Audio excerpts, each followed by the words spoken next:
Hello, Rob. How are you doing today? Good, Ash. Thanks for having me. Great to be here. Great.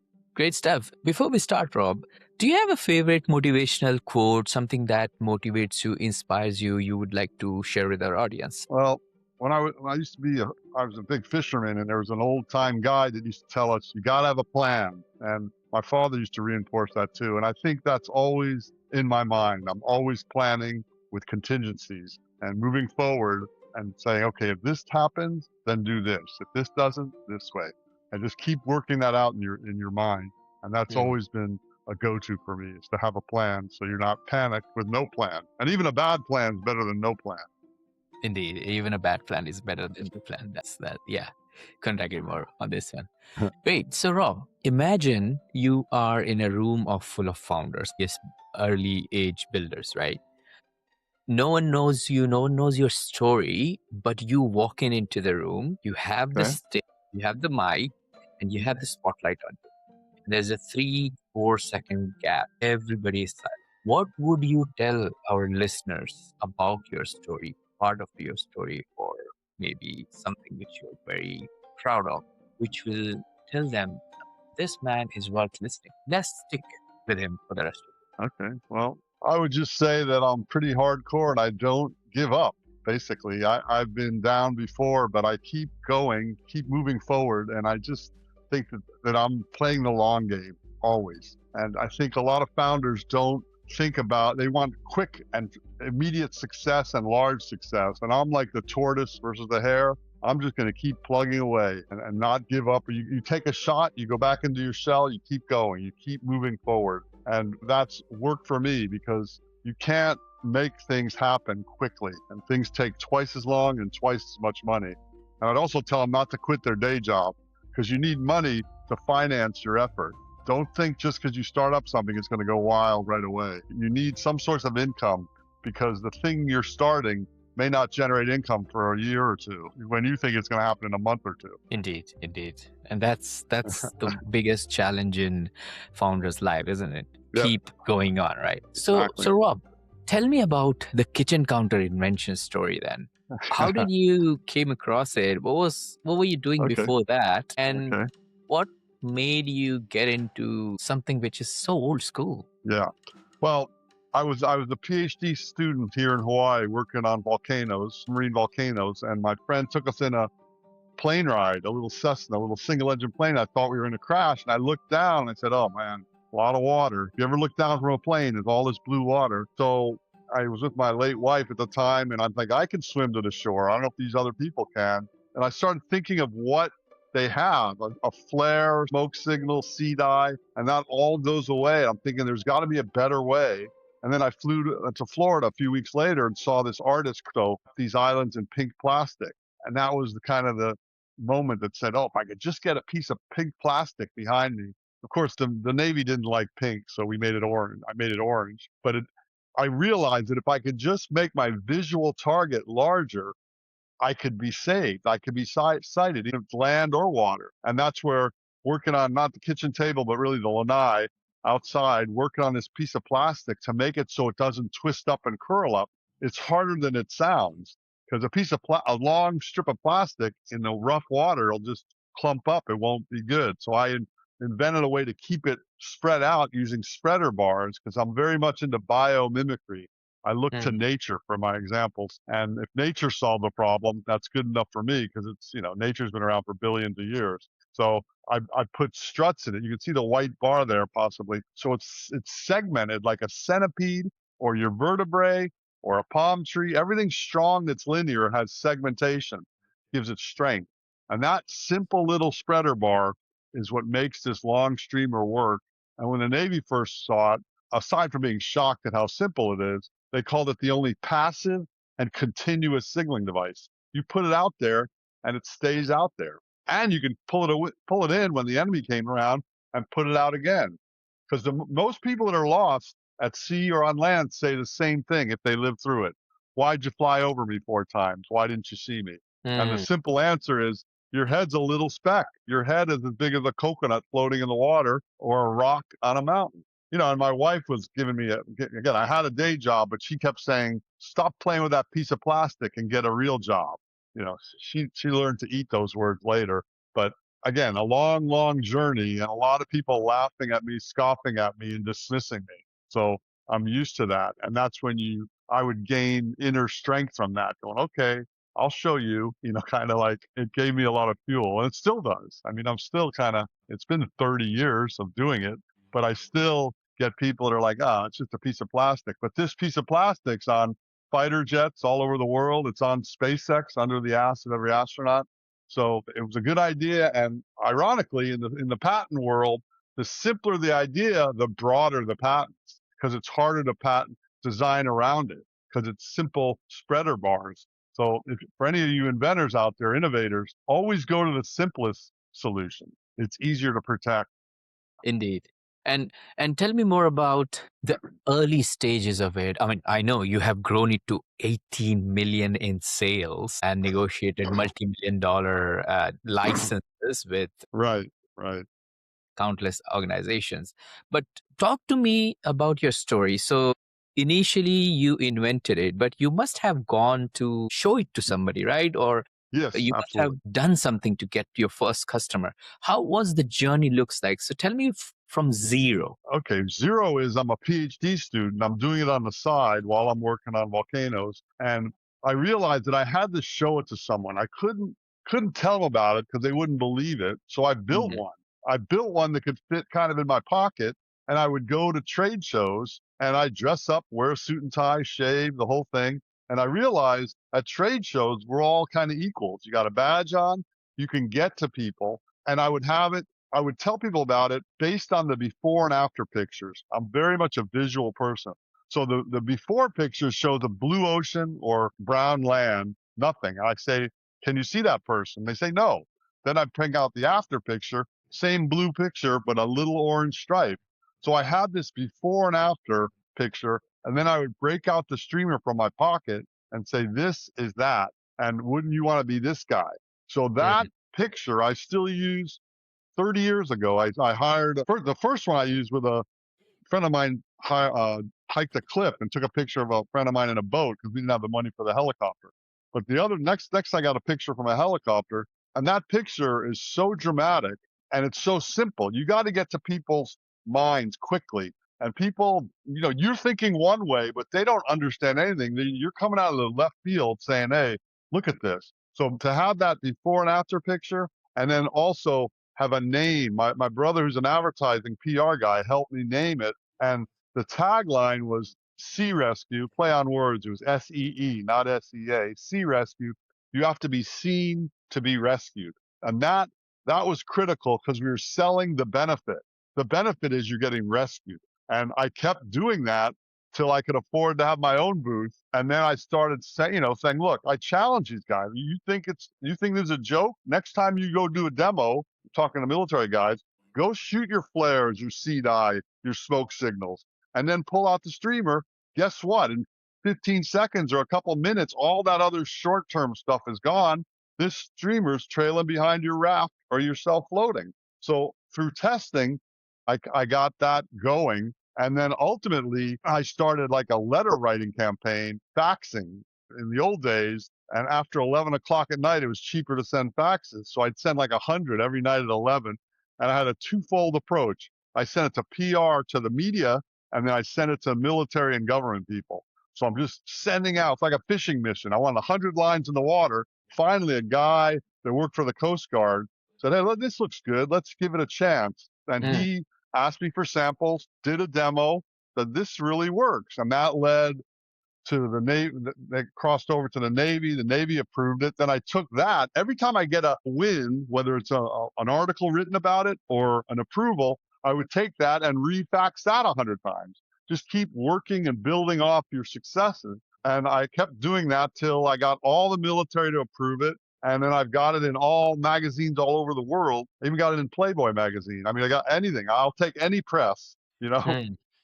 Even and I'm still doing it, right? I'm talking to you, trying to get the word out to your tribe and your people, and you never know who's watching. You never know. So that's part one. Part two is I'm always asking people what they think. I was into crowdsourcing before it was a thing.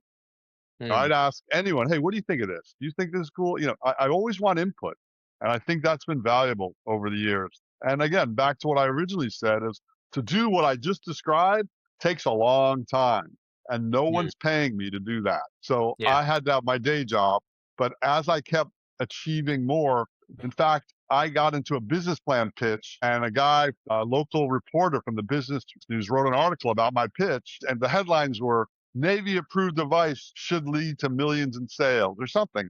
That led to a bidding war, which I got my first licensee. For 15 years, I had a licensee paying me guaranteed royalties, and they built it with my help. That was, again, the media has been instrumental in just keeping it's all networking, really, if you have a good product. And for me, it was easy to believe in this. And, Hmm. and the other thing I had is barriers to entry. I own the name, I own the patent.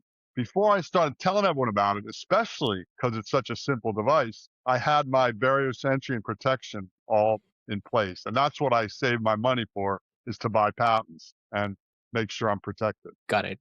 And tell our listeners more about where are where are you in terms of numbers? What is the numbers look like in the 2026 for you? Well, the number 18 million you spoke of is true, but that's over like 20, 30 years. So it's Mm, cumulative.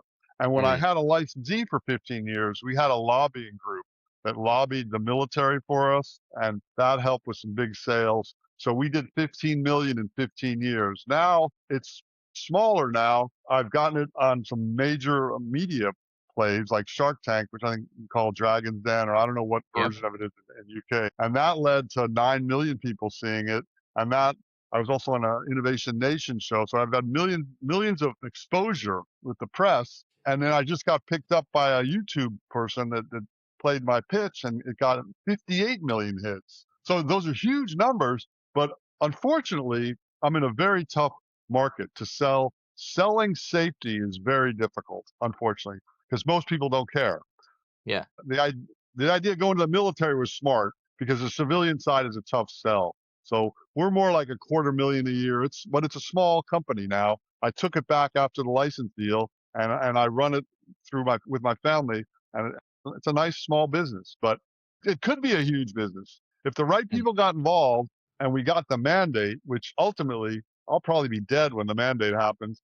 But this should be on every life raft, flight jacket, life jacket, camping. It just should be a requirement because they require flotation. They should require visibility. And that's exactly my next question is because in founders world the most important is product market fit. How do you find your Right. product's market fit?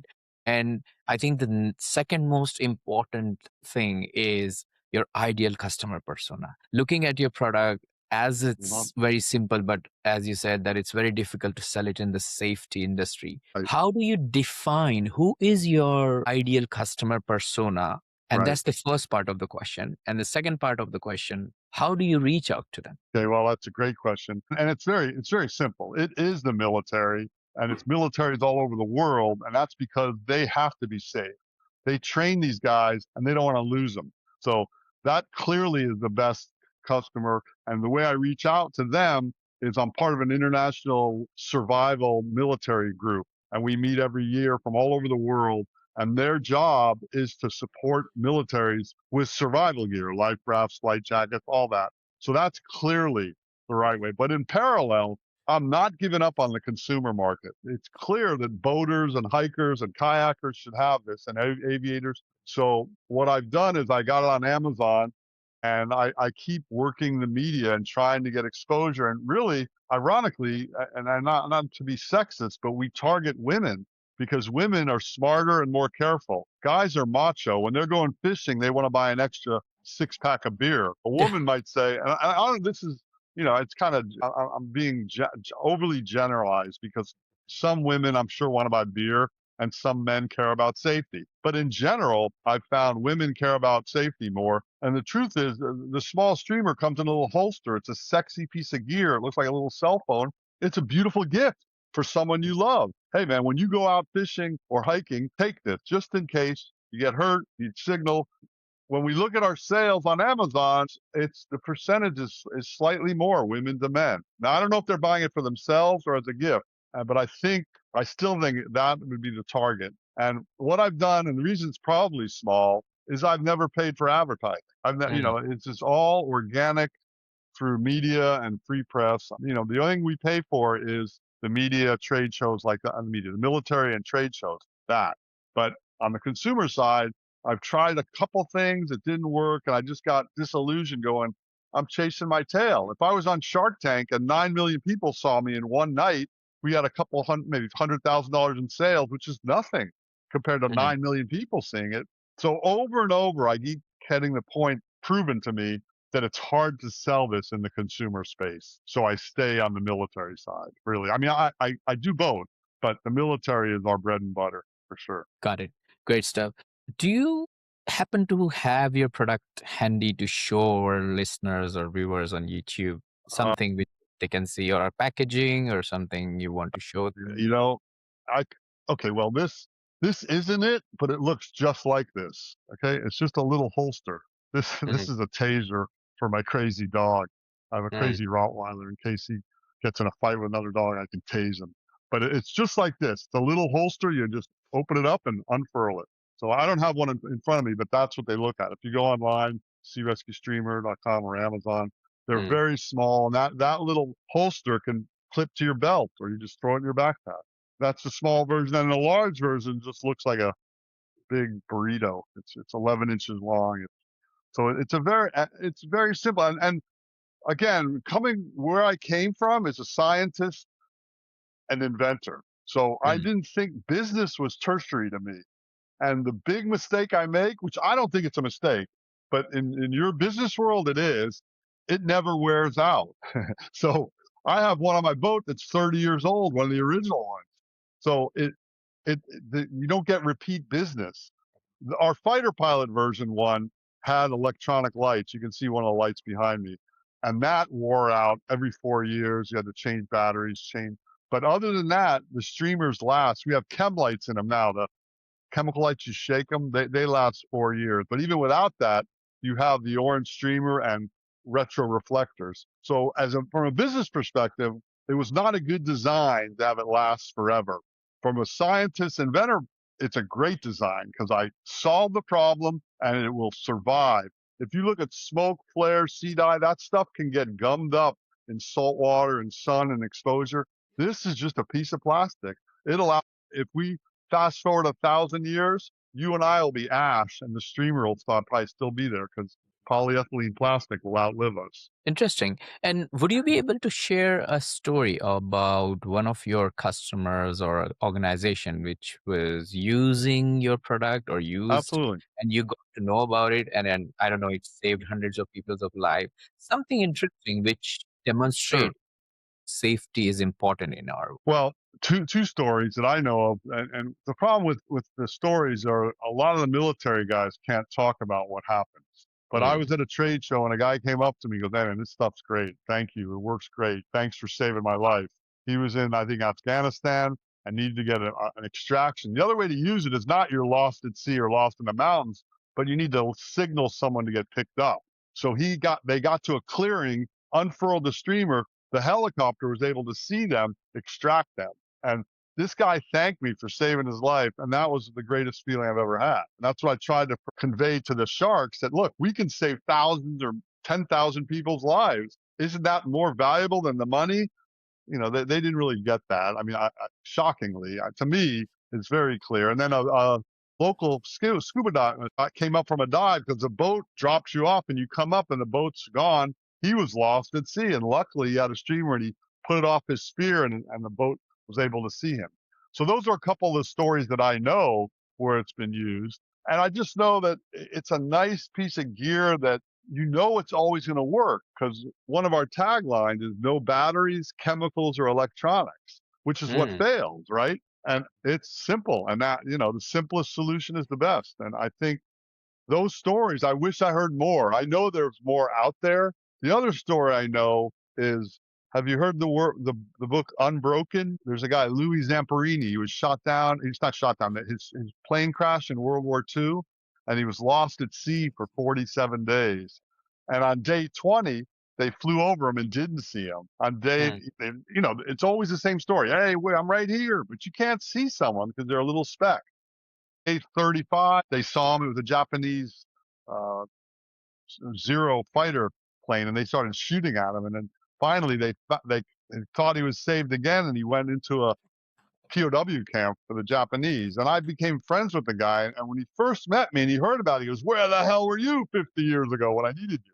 So that's one of my favorite stories. That we became good buddies, and he just was, real life experience. And that's where this, again, it's so simple. It's like I think part of the problem is it's embarrassingly simple. So when you Mm, go talk to an admiral or a general or a colonel that has multi-million dollars worth of stuff, and you bring in a $95 piece of plastic, it's kind of, the juxtaposition is quite shocking. I mean, if you think of indeed. the cost of a SpaceX aircraft or an F-16, and you think this is critical to keeping our guys alive in case there's an accident, it's kind of comical, really.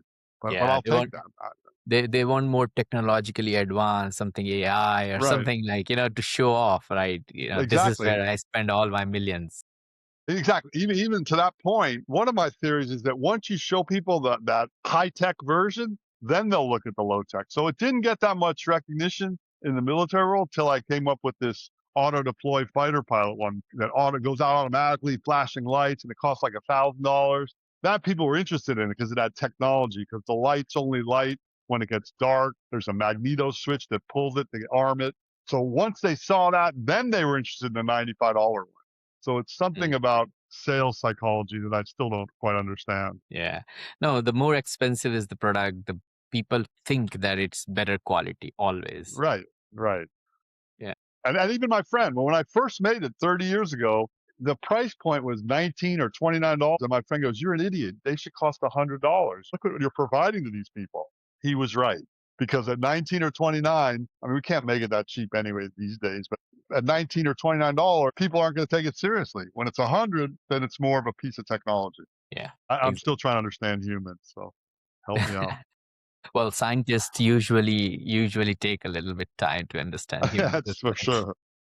Okay, cool. So, Rob, you Yes. explained you were a scientist. That's why you came up with Yes. the invention. You Right. explained how you approached the market. How did you figure out who was your ideal customer persona, where people can buy your product, and you Right. figure out your product market fit. And I'm guessing that for few years it went really good because you had licenses and you have all Right. these and everything, all the cumulative revenue was great. What are the challenges you're facing right now which you would like to overcome, and what kind of help you would require from the universe? Well, the first big challenge I had was like 20 years ago. My wife got sick and got paralyzed from multiple sclerosis while we had little kids. So I had that mega pressure going to take care of her and children. I became a caregiver. So that's just a backstory personally. But on the business side, what I spoke of earlier is still the challenge, getting the word out and somehow converting people to buy this. And I get approached a lot by internet experts, social media experts that can say they can get it everywhere. But I'm most interested in conversions. My whole business model is I have reps all over the world that buy the product and resell it, mainly to military. Mm, I would like to find a person that is so confident in their own ability to present this to the world in social media, however you want to do it, and convert it and be compensated on a commission basis. And I know everyone scoffs at that, but I don't see why I should pay someone 5,000 a month or whatever it might be for them to get me exposure. I've gotten all the exposure in the world. I need conversion. And I'm still not sure how to do it beside the military in the consumer world. And the consumer world is still there's a huge market. When you think of boaters, hikers, kayakers, fishermen, snow skier, everything, anyone that goes out into nature is a customer. So mm, I'm trying to figure out how to convert potential customers into customers. And I don't have the funding to just keep throwing it at people that are going to get me. I don't really, I can get press myself. It's getting, and in fact, I think the answer is more what we talked about earlier, which is maybe it's a niche market. And you get into like sailing clubs or boating clubs or hiking clubs, and somehow it's just smaller targeting instead of targeting the world on the internet. It's hard. Maybe it needs to be person to person instead of virtual on the internet. And that's why I still like trade shows, even though I don't like them. I can go to a trade show every week.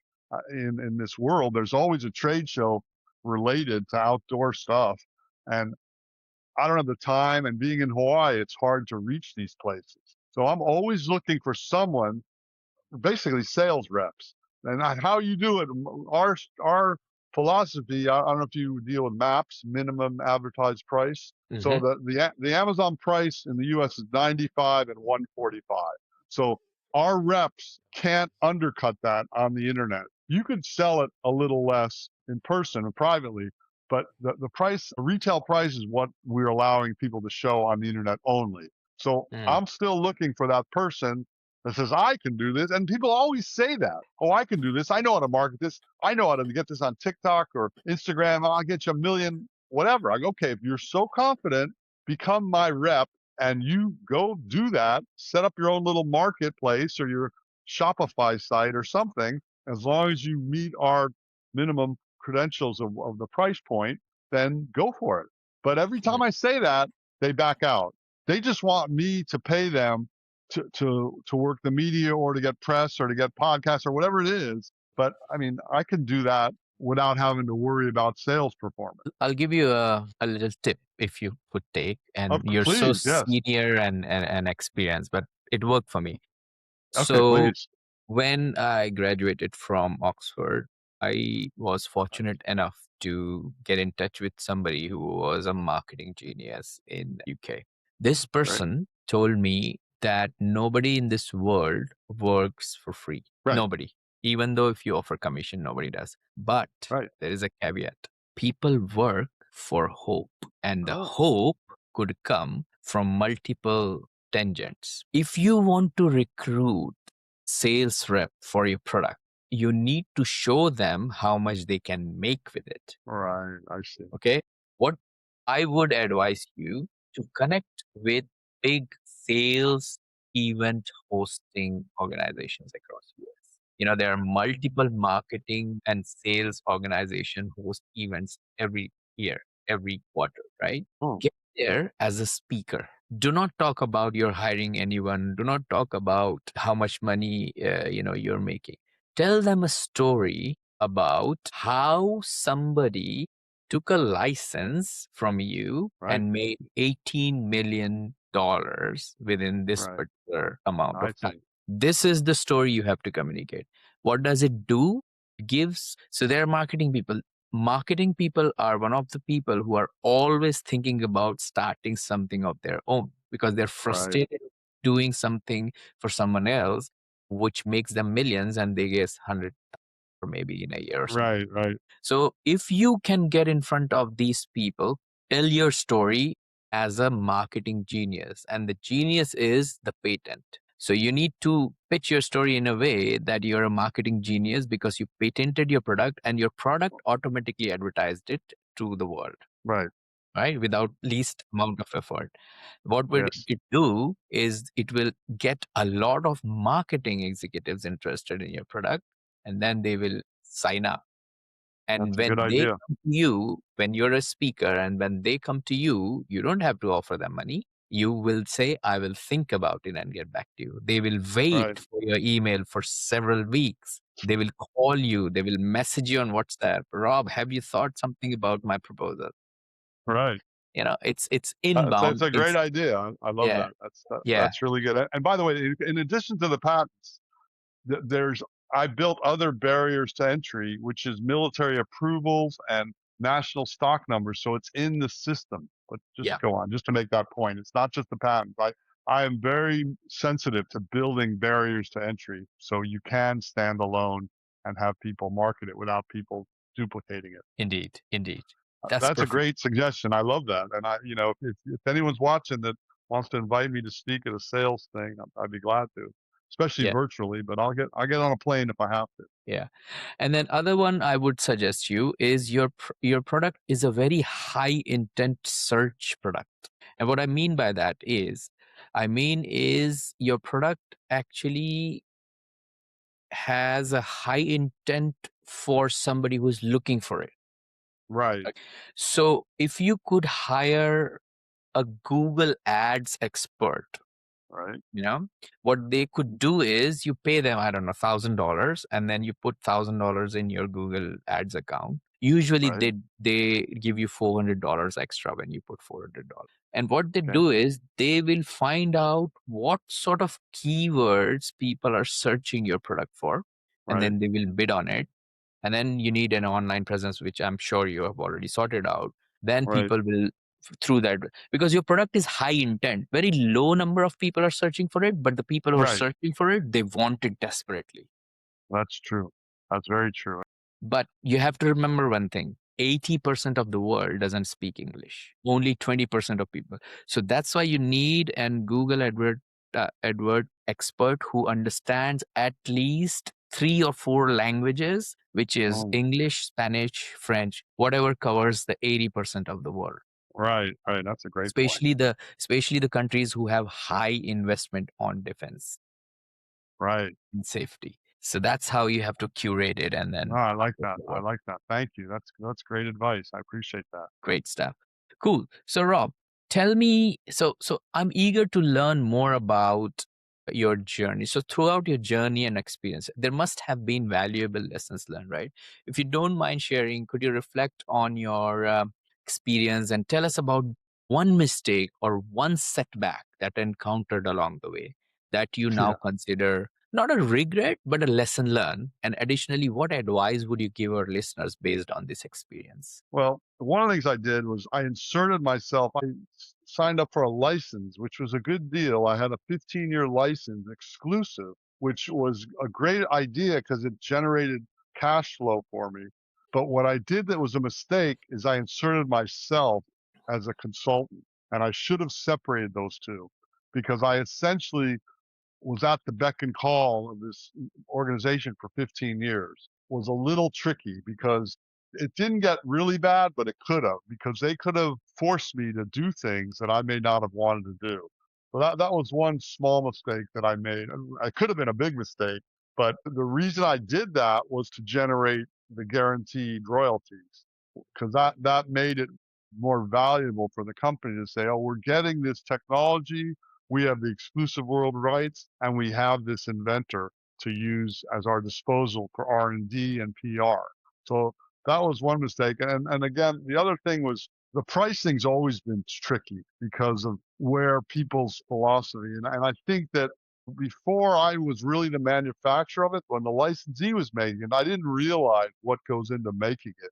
So I kept trying to think to go lower in price. And what you said earlier about higher price things implied more value, more valuable. And that lesson I didn't learn till later in life, especially when I as an organization started making them myself and seeing what it takes to make these things or to make anything.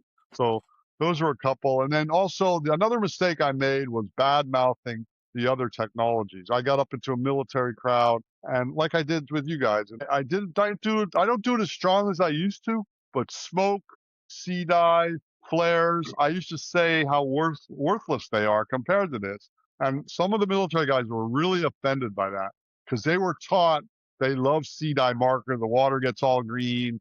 Yes, okay, in a perfect world it works, but I was really going after the competition. And sometimes it's better to just build your own, the own benefits of this one versus putting down the others. Mhm. That was a tough lesson too, and I learned from that. And I think there's just endless lessons of things I've learned, and you just what I said earlier is you just keep going with the flow, and you can't let any of these things take you down. And that's where you have to have a strong constitution, if you will, about people making fun of you, really going, who is this idiot from Hawaii, this surfer volcanologist that's coming here with a piece of orange plastic and thinking he's going to redo the whole survival world? So you have to kind of ignore that as you go and just say, that's one person's opinion.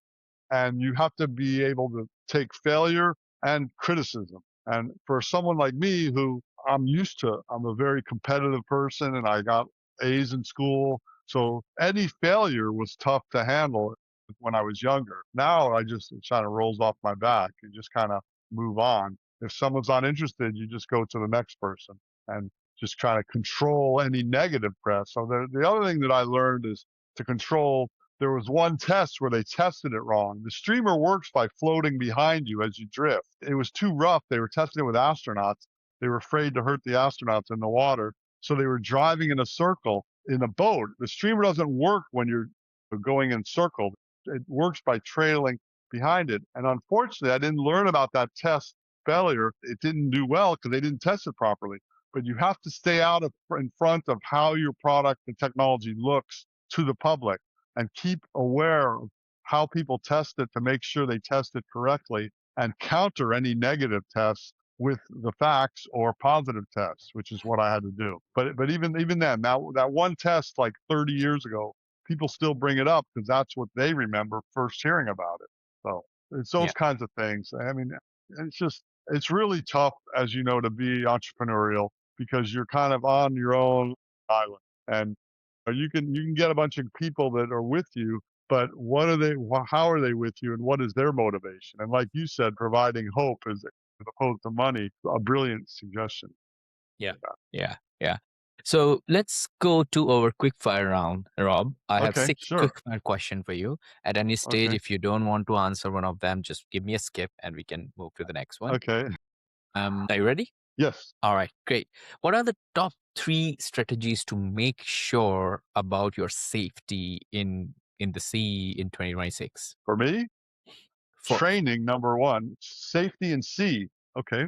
Well, equipment, training, and brain. The number Mhm. one survival tool of any person is your brain. So whenever you're in a bad situation, take a step back, breathe, analyze, make a plan, and move forward. And also training for that situation. And the fourth would be a streamer, of course. Great. What book would you recommend to our audience and why? Okay. Probably no one's heard of this one. Thick Face, Black Heart. A Mm. woman wrote it about, based on the art of war, Sun Tzu. And it talked about a business, applying the art of war to business. Things like embrace your perceived negativity. Like if you're a surfer and you're in the water, you should invent water related stuff. Things that, stuff like that. And thick face means don't listen to people telling you you're an idiot or you can't do this.